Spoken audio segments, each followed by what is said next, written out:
यकीनन वोट डालना आपका इख्तियार है, मगर जिसको आपने वोट दिया उसकी जबान पर उसके पार्टी का ताला है। वो पार्टी कभी नहीं बोल सकती आपके बारे में, सीमांचल के बारे में। जब पार्लियामेंट में, पिछले पार्लियामेंट में आखिरी जो पार्लियामेंट का सेशन हुआ, उसमें नरेंद्र मोदी की सरकार ने 22 जनवरी को बड़ा तारीखी दिन कहा गया, उसके ऊपर बहस पार्लियामेंट में हो रही थी।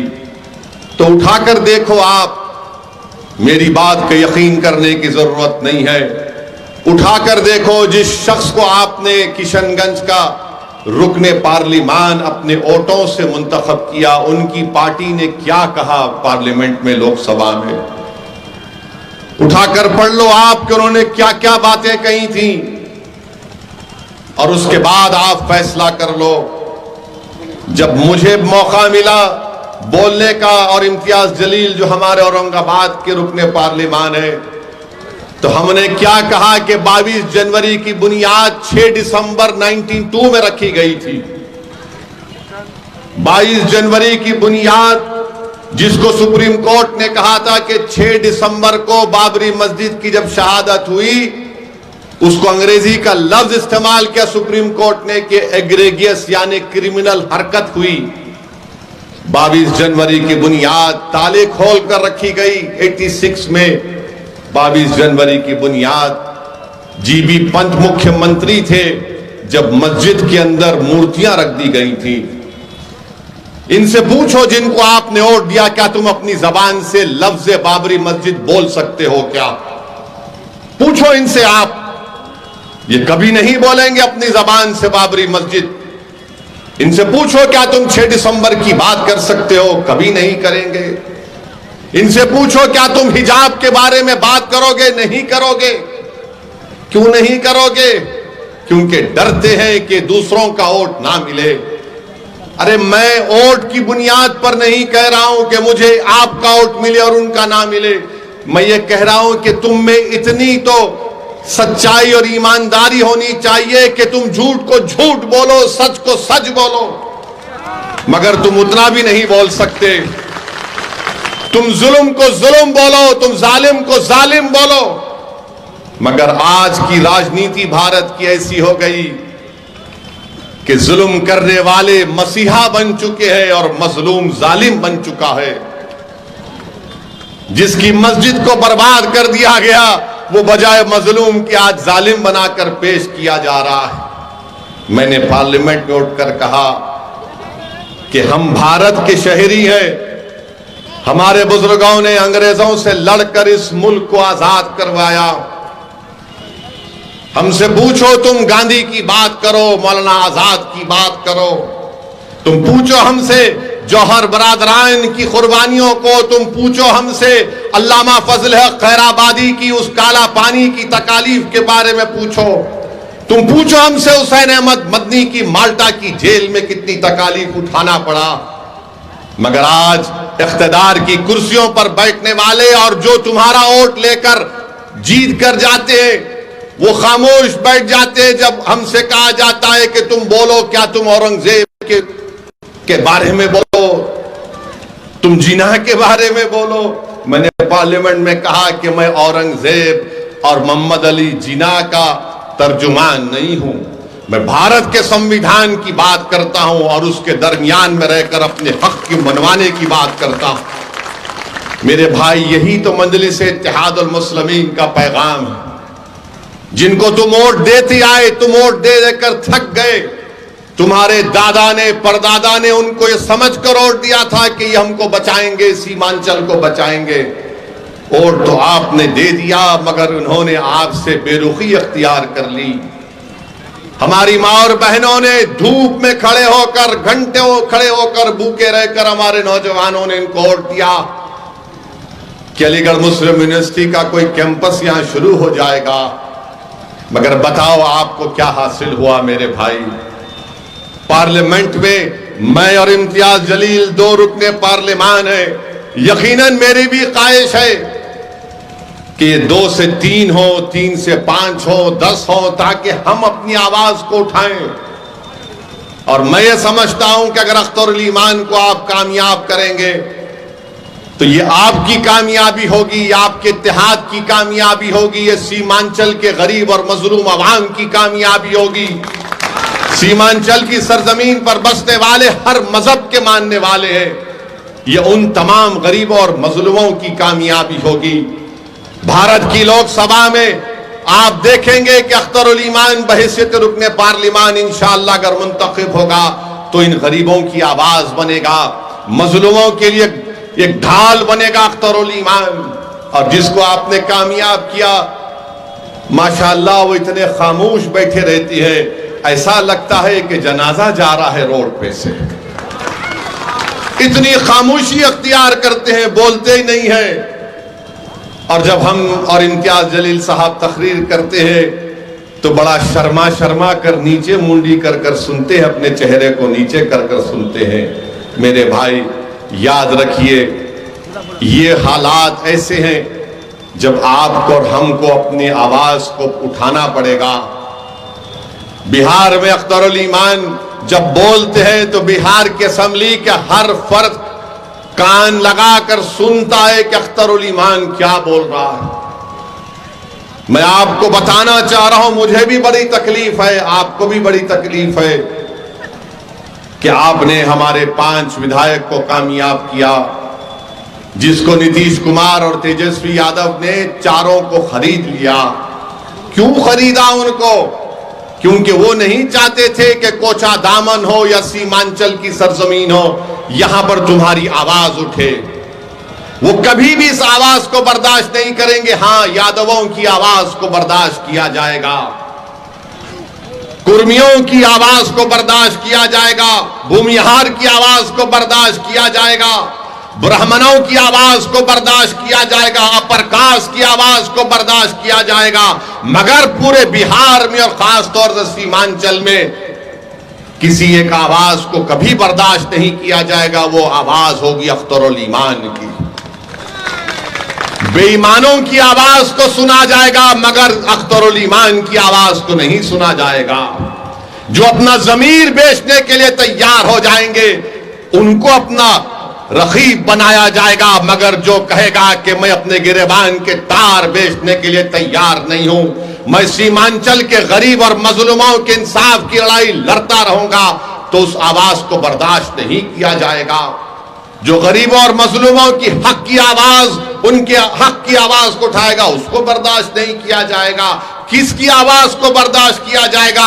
जो इन अगियारों की चौखट पर जाकर अपना ईमान बेच देते हैं, जो अपने चेहरों को और अपने सरों को झुका देते हैं, जो बिकने के लिए तैयार है, जो नहीं बिकने के लिए तैयार है, उससे बड़ा इनको डर लगता है कि कौन है ये लोग।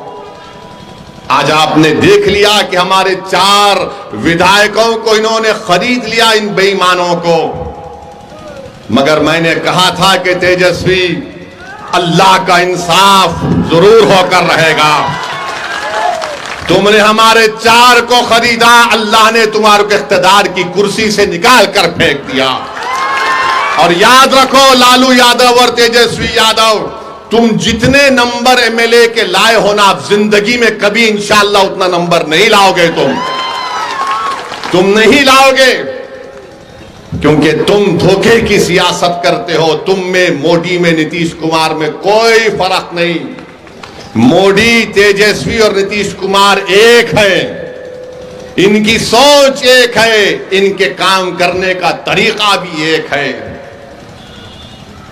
जैसा कोई पिक्चर में आप देखते हैं कि डबल रोल, अब तो ट्रिपल रोल हो रहा है। 3 मिलकर एक ही आवाज में बोलते हैं, और वो आवाज क्या है कि सीमांचल से कोई तुम्हारी आवाज ना उठे, अख्तरुल ईमान की आवाज ना उठे। हां, बेईमानों को बर्दाश्त किया जाएगा। मेरे भाई बताइए, आप कैसे इंसाफ होगा फिर? भारत की राजनीति में कानून कहां बनाए जाते हैं? कानून बनाए जाते हैं विधानसभा में या फिर भारत की सबसे बड़ी पंचायत लोकसभा में। अगर वहां पर तुम्हारी आवाज नहीं होगी तो कौन होगा? आज आपने देखा कि लोकसभा के इस आखिरी सेशन में मैंने पार्लियामेंट में उठकर कहा, अगर आप मेरी बात से मुत्तफिक हैं तो मेरी बात बोलने के बाद आप नारा लगाकर बता दीजिए कि सच है या नहीं। मैंने कहा था कि भारत में आज जो मुसलमान है वो अपने आप को इस तरह महसूस करता है जिस जमाने में हिटलर की हुकूमत थी, उस जमाने में यहूदी अपने आप को गैर महफूज समझते हैं। बताओ क्या मैंने झूठ कहा या सच कहा? बताओ मेरे भाई, यही तो चीज है हुकूमत के सामने सच्चाई को बयान करना, उनको बताना कि ये हम सोच है, तकलीफ हमको। मेरे अजीज दोस्तों और बुजुर्गों, मैं आपसे अपील कर रहा हूं कि चाहे सीमांचल हो या भारत हो, अपनी मस्जिदों को आबाद रखो। याद रखो, अपनी मस्जिदों को आबाद रखो। अपनी मस्जिदों को हमको हुक्म दिया गया, अल्लाह ने हमसे कहा गया कि अल्लाह के घर को वही लोग आबाद रखते हैं जो ईमान वाले हैं, जो किसी से नहीं डरते सिवाय अल्लाह के और जो आखिरत पर भरोसा करते हैं। तो अपनी मस्जिदों को आबाद रखो, चाहे तुम किसी मसलक के हो, मस्जिद तो अल्लाह की है ना। अपने मस्जिदों को आबाद रखो। 600 साल की मस्जिद महरौली की, उसको शहीद कर दिया गया बगैर कोई नोटिस दिए। कोई नहीं बोला। ये पूछना था इनसे, आप जिसको आपने अपना वोट दिया था, किसने महरौली की मस्जिद की बात की? असदुद्दीन ओवैसी ने, मजलिस इत्तेहादुल मुस्लिमीन ने बात की। किसने कहा कि जो कोर्ट का फैसला आया वो गलत है? असदुद्दीन ओवैसी ने कहा। जब कर्नाटका में हमारे बच्चियों से हिजाब छीन लिया गया, किसने कहा? मजलिस ने कहा। बताओ, जब सब मजलिस करती है और कहती है तो ये लोग बोलते नहीं, ये मिले हुए हैं। अरे भाई, हम कहां मिले हुए हैं? तुम मिले हुए हो। तुमने नीतीश कुमार का साथ दिया तो आज बीजेपी सत्ता में है बिहार में। मैंने नीतीश कुमार को मुख्यमंत्री नहीं बनाया, तेजस्वी और लालू ने बनाया, और आज नीतीश कुमार मोदी के गोद में बैठकर चाय पी रहे हैं। बताइए इसका जिम्मेदार कौन है? कभी आप सोचो कि आपने वोट दिया था इनको। गठबंधन गठबंधन, मैंने आपसे कहा था कि देखो नीतीश कुमार, ये लोग बीजेपी को एक दिन सत्ता में लेकर आएंगे। मैं बार बार आपसे कहता रहा, मगर आपके दिलो दिमाग पर गठबंधन का एक जादू छाया हुआ था। नहीं ओवैसी साहब, गठबंधन, मैंने कहा यह गठबंधन नहीं है, ये दोबारा सत्ता दे देगा बिहार में आरएसएस को, बीजेपी को। बताओ अब कौन जिम्मेदार है? मेरी शिकायत आपसे है, मेरी शिकायत तेजस्वी नीतीश मोदी से नहीं है। मैं आपको अपना समझकर, अपना बेटा समझकर, अपना भाई समझकर, अगर मैं गलत कह रहा हूं तो मुझे माफ कर दो। मैं आपसे शिकायत करने आया हूं। मैं कहां पर शिकायत करूंगा? मैं किसके सामने जाकर अपनी बात को करूंगा? मैं तो तुम्हारे घर पे आऊंगा ना। तुम्हारा घर मेरा घर है, तुम्हारा घर अकेला तुम्हारा घर नहीं है। इसलिए मैं बड़े फख्र से कहता हूं कि सीमांचल का हर घर असदुद्दीन ओवैसी का घर है। सीमांचल के हर नौजवानों के ख्वाब को पूरा करना अख्तरुल ईमान और हमारी जिम्मेदारी है। इसीलिए मैं अपनी शिकायत तुम्हारे सामने रख रहा हूं। सोचो मेरी इन बातों को, अगर इसमें सच्चाई है तुम्हारा साथ दो। अगर तुम समझते हो ये झूठ बोल रहा है तो ठीक है। मैं जो कुछ कह रहा हूं मेरा रब जानता है कि मेरी नीयत क्या है। अरे हम इलेक्शन लड़ते हैं तो वोट काटने के लिए लड़ते हैं। आज आपने देखा, आज मीडिया वाले हमको बता रहे थे, हमारे दोस्त, कि लालू यादव ने कहा कि अभी भी हमारे दरवाजे नीतीशवा के लिए खुले हुए हैं। लालू ने कहा कि नीतीश के लिए हमारे दरवाजे खुले। लालू जी, पूरा घर ही दे दीजिए, नीतीश को बचा क्या है अब? हमारे घर के, आपका घर कहां रहा लालू जी? आप तो पूरा घर दे दिए। उस घर में अब नीतीश और मोदी बैठकर चाय पी रहे हैं। नीतीश के लिए हमारे दरवाजे खुले हैं, अख्तरुल ईमान के लिए घर के दरवाजे बंद हैं, क्योंकि अख्तरुल ईमान सच्चाई को बयान करता है। आप बताइए किस तरह आपके वोट का गलत इस्तेमाल किया गया। अगर मजलिस इत्तेहादुल मुस्लिमीन के बिहार के विधानसभा में 5 की जगह अगर 12 विधायक जीत कर जाते तो मोदी हुकूमत नहीं करता बिहार में। अब के बार वो गलती मत करिए, 10 से 12 विधायक हमारे कामयाब करिए। पल्ला आपके साथ होगा, आप जिसको बोलेंगे वो मुख्यमंत्री रहेगा, जिसको आप बनाना चाहेंगे वो बनाएगा। मगर आपने बरसों इनका साथ दिया। अरे कितने साल, कितने 12-14 साल राजद की सरकार अख्तर भाई, 15 साल, 15 साल, और नीतीश कुमार पलटू मास्टर, इनके कितने 17 साल, 15 और 17 मिला दीजिए 27 साल, अब 32 साल हो गए। माफ करना, बिहारी मैथ्स में अच्छा होता है। 32 साल हो गए। 32 साल में तो 2-2 नस्ल तैयार हो जाती है, और बिहार में तो बच्चे जल्दी पैदा हो जाते हैं। ये बीजेपी वाले बोलते हैं 32 साल हो गए, उसके बावजूद भी हमारे जो सफों में जो ये लोग कमजोर लोग बैठे हुए हैं, जो अपना ईमान बेचकर बैठे। अरे 32 साल ही तो हुए ना, 100 साल कहां हुए? 32 साल में कितने घर बर्बाद हो गए। 32 साल में सीमांचल में कितनी जमीन कट गई। 32 साल में कितने किसान बर्बाद हो गए सीमांचल में। मगर हमारे दिमागों में बात बैठी हुई है, नहीं भाई सेकुलरिज्म को जिंदा रखना है। सेकुलरिज्म को तुम नहीं जिंदा रख सकते। ये सेकुलरिज्म को जिंदा रखने की बात हो रही है। सेकुलरिज्म जिंदा उस वक्त रहेगा जब तमाम लोग अपने आप को महफूज समझेंगे, चाहे दलित हो, मुसलमान हो, आदिवासी हो। सेकुलरिज्म की बात ये लोग अपने बेटे को मुख्यमंत्री बनाना चाहते हैं। लालू, मेरा बेटा मुख्यमंत्री बन जाए तो बिहार का कल्याण हो जाए, मेरा बेटा मुख्यमंत्री की कुर्सी पर बैठ जाए तो सबका टन टनाटन फायदा हो जाएगा। मेरे भाई, ये कब तक खानदान और पानदान की राजनीति चलती रहेगी, ये आपको फैसला करना है। अख्तरुल ईमान का आपने हमेशा साथ दिया। अख्तरुल ईमान ही ने बता दिया आपको कि कैसे 4 तो भाग गए, बंदरों की तरह दीवार कूद कर भाग गए। मैं उन 4 को कह रहा हूं कि आओ, निकल कर आओ सीमांचल की सरजमीन पर और बोलो वैसी के बारे में तुम में दम है तो बताओ, बताओ आके तुम लोग। और हद तो यह हो गई, यहां के जो विधायक हैं, यहां के जिसको आप और हमने उनके लिए बड़ी मेहनत की, आपने क्या क्या किया अल्लाह ही जानते हैं। वो क्या किए, तेजस्वी से दौलत लिए,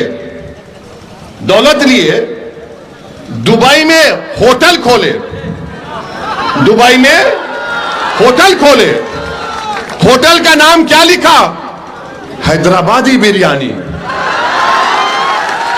चलो शुक्रिया आजाद, कम से कम तुमने हैदराबाद को याद तो किया अपना जमीर बेचकर।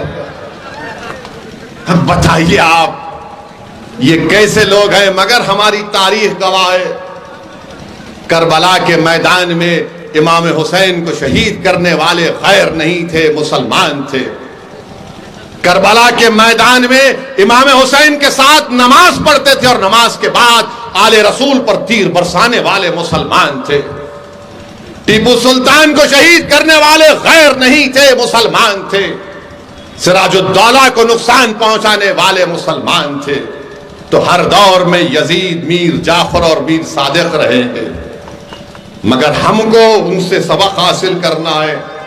मेरे भाई, अब की बार हम इन गद्दारों से दोबारा नहीं डसे जाएंगे इंशाअल्लाह ताला। मुझे यकीन है कि आप, ये नीतीश कुमार और तेजस्वी यादव ने अपने इख्तिदार के नशे में, गुरूर में और इख्तिदार की दौलत का गलत इस्तेमाल करके उन्हें सीमांचल की आवाज को खत्म करने की कोशिश की। मैं नीतीश कुमार, तेजस्वी यादव को, नरेंद्र मोदी को कहना चाहूंगा कि तुम जमीर फरोशों को खरीद सकते हो, तुम अपने इख्तिदार और दौलत की बुनियाद पर, मगर तुम सीमांचल की आवाज को कभी नहीं दबा पाओगे। सीमांचल की आवाज उठेगी इंशाअल्लाह ताला। सीमांचल की लड़ाई जारी रहेगी। मैं मर भी जाऊंगा, मैं खबर में, मेरी जिस्म गल जाएगा मट्टी में, मगर सीमांचल की आवाज गूंजती रहेगी इंशाअल्लाह ताला। ये हमारा मकसद है। हम कोई राजनीति सिर्फ सत्ता में या इख्तिदार की कुर्सियों पर बैठने के लिए नहीं करते। हम सत्ता या राजनीति इसलिए करते हैं ताकि आपका फायदा हो सके, मजलूमों को इंसाफ मिल सके। और आपकी आवाज ये सिर्फ किशनगंज की पार्लियामेंट की सीट, सिर्फ सीमांचल की आवाम की आवाज नहीं है, ये भारत के 100 करोड़ गरीब और मजलूम आवाम की एक आवाज भी है, जो बड़ी नजरों से देख रही है कि अब के बार किशनगंज से कौन जीत कर आएगा, जो बड़ी उम्मीद लगा कर बैठे हुए हैं कि कौन हमारी मस्जिदों की हिफाजत की आवाज उठाएगा, कौन शरीयत मोहम्मदी सल्लल्लाहु अलैहि वसल्लम की हिफाजत की आवाज उठाएगा, कौन ना सिर्फ सीमांचल की लड़ाई लड़ेगा बल्कि जो मजलूम जेलों में सड़ रहे हैं उनकी रिहाई की बात करेगा, कौन इस अंधेरे का खात्मा करेगा जो हमको तबाह और बर्बाद करना चाहता है।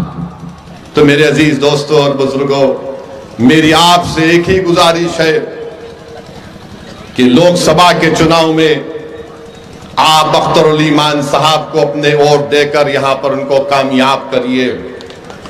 और इंशाअल्लाह ताला मुझे यकीन है कि हैदराबाद और औरंगाबाद और किशनगंज और दूसरे मुकामात पर हम अभी फैसला नहीं किए, हम फैसला करेंगे। अब की बार भारत की लोकसभा में असदुद्दीन अवैसी, इम्तियाज जलील और अख्तरुल ईमान और दीगर लोग इंशाअल्लाह जीत कर जाएंगे। आपकी आवाज हम थे और रहेंगे। और कभी भी इन लोगों की बातों पर यकीन मत करिए, बोलते बी टीम है। अरे नीतीश तो कितने मर्तबा कुलाटी मार चुका है। माने अगर गिरगुट को और नीतीश को साथ रख दिया जाए तो गिरगुट भाग जाएगा, इससे मुझे बचना है। इतने रंग नीतीश बदल देते हैं, मगर जिम्मेदार तो यही गठबंधन के लोग हैं। यही लोग बार बार पुकार कर कह रहे थे गठबंधन ऐसा कर देगा। अच्छा, ये जो 4 जले गए, तुमने क्या किया सीमांचल के लिए बताओ? तुमने दुबई में बिरयानी की होटल खोली, क्या तुमने किसी गरीब के घर में चिराग जलाया? तुमने दुबई में जाकर होटल खोल ली, मगर तुमने सीमांचल के नौजवानों के ख्वाब को पूरा करने के लिए क्या किया? तुमने क्या कोचा दामन में अलीगढ़ मुस्लिम यूनिवर्सिटी का कैंपस शुरू किया? मुख्यमंत्री तुम्हारा, डिप्टी चीफ मिनिस्टर तुम्हारा, पूरी हुकूमत तुम्हारी, पुलिस तुम्हारी, नौकरशाही तुम्हारी। अरे तुम कमजोर हो, तुम्हारी कोई कीमत नहीं है। कीमत अख्तरुल ईमान की है, क्योंकि अख्तरुल ईमान के पास ईमान है। मेरे अजीज दोस्तों और बुजुर्गों, ये इन बातों को आप जरा संजीदगी से गौर करिए। और जो लोग मजलिस पर तनकीद करते हैं, मजलिस फिरका परस्त पार्टी है, नहीं है मजलिस। हम किसी समुदाय के खिलाफ ना थे, ना है, ना कभी रहेंगे इंशाअल्लाह ताला। जो इल्जाम लगाते हैं, बताओ मेरी कोई तकरीर बताओ जहां पर मैंने किसी समुदाय के खिलाफ बात कही हो। मेरा मकसद एक ही है कि भारत का संविधान जिसको बाबा साहेब अम्बेडकर ने बनाया, उस संविधान को सामने रखकर गरीब और मजलूमों से इंसाफ हो। भारत के वजीर आजम आप देखे होंगे, दुबई गए थे, दुबई के शेख से मिले। यह हबीबी इतना उसको गले लगा लिए, इतना गले लगा लिए कि वो भी परेशान नजर आ रहा था। भाई क्या मोहब्बत है। मोदी जी, कभी हमको भी आप गले लगा लेते, बिल्किस बानो के सर पर हाथ रख देते, बोलते तू मेरी बेटी है। मगर मोदी जी को उस शेख से बड़ी मोहब्बत है। मोदी जी कभी आप देख भी लेते कि महरौली की मस्जिद को शहीद कर दिया गया। आपकी पार्टी में एक भी मुस्लिम एमपी नहीं है मोदी जी, आपकी पार्टी में एक मुस्लिम मिनिस्टर भी नहीं है। और मोदी जी बोलते सबका साथ, सबका विकास, सबका विश्वास। ये बोलने में अच्छा लगता है, अमल तो होता नहीं है। अब बीजेपी कह रही है 370 लेकर आएंगे। मैं सीमांचल की जनता से वादा कर रहा हूं, मैं भारत के गरीब और मजलूम अवाम से वादा कर रहा हूं, मैं भारत के उन तमाम शहरियों से वादा कर रहा हूं जो इस मुल्क को गांधी और अंबेडकर का मुल्क मानते हैं, जो इस मुल्क को उसका मुल्क मानते हैं जहां पर इसकी जमीन में मोहब्बतें हैं। हम पूरी कोशिश करेंगे कि तीसरी मर्तबा भारत का प्रधानमंत्री नरेंद्र मोदी ना बने। हम पूरी कोशिश करेंगे इंशाअल्लाह ताला, हम पूरी कोशिश करेंगे कि दोबारा बीजेपी सत्ता में ना आए। मगर बताओ 2014 और 19 में कैसे बने नरेंद्र मोदी देश के वजीर आजम? मेरी वजह से बने। आप इनसे पूछो जाकर, ये तेजस्वी से और ये गठबंधन के लोग ओवैसी की वजह से बने। और जब मेरे सामने आते हैं मैं कहता हूं बोलो बाबू कैसे बने, बताओ। हम 3 सीट लड़े तो वो 306 जीत गए। हैदराबाद, औरंगाबाद, किशनगंज लड़े तो 306 कैसा जीत गए मोदी? इसका कोई जवाब नहीं है। याद रखो, मोदी अगर जीत रहा है तो तुम्हारे वोट से नहीं जीत रहा है मोदी। मैं खुलकर कह रहा हूं आज आपसे, मोदी अगर जीत रहा है तो तेजस्वी यादव का यादव मोदी के गोद में बैठकर कह रहा है कि तू मेरा नेता है। यह सच्चाई है और मैं इसको बता सकता हूं अगर ये लोग बहस करना चाह रहे मुझसे। आदादो शुमार मेरे पास है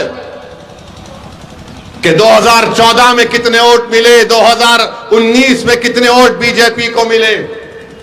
और हमको हमारे गले में सांप डाल दिया जाता है, भाई भाई वो मौलाना, वो खिबला हजरत, अब के बार सेकुलरिज्म को बचा लो। हम बचाएंगे?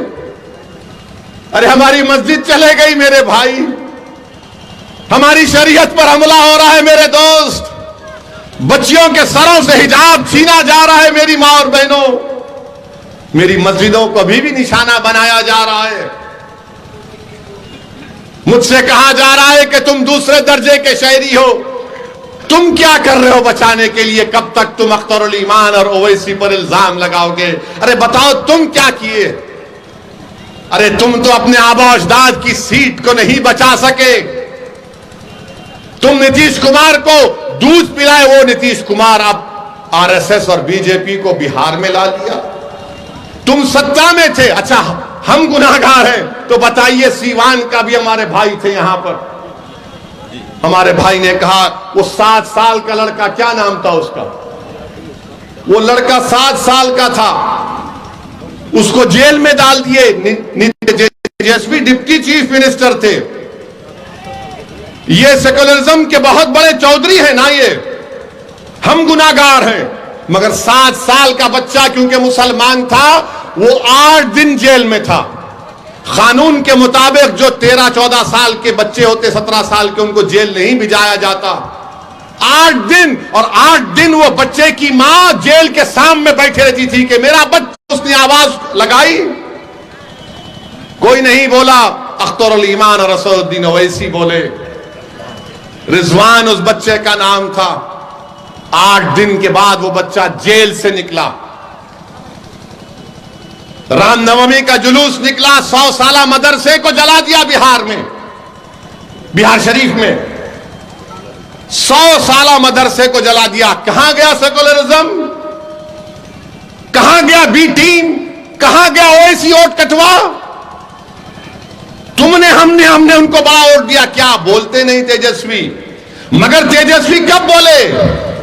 जब सत्ता निकल गई तो बोले अब हम दोबारा बनेंगे।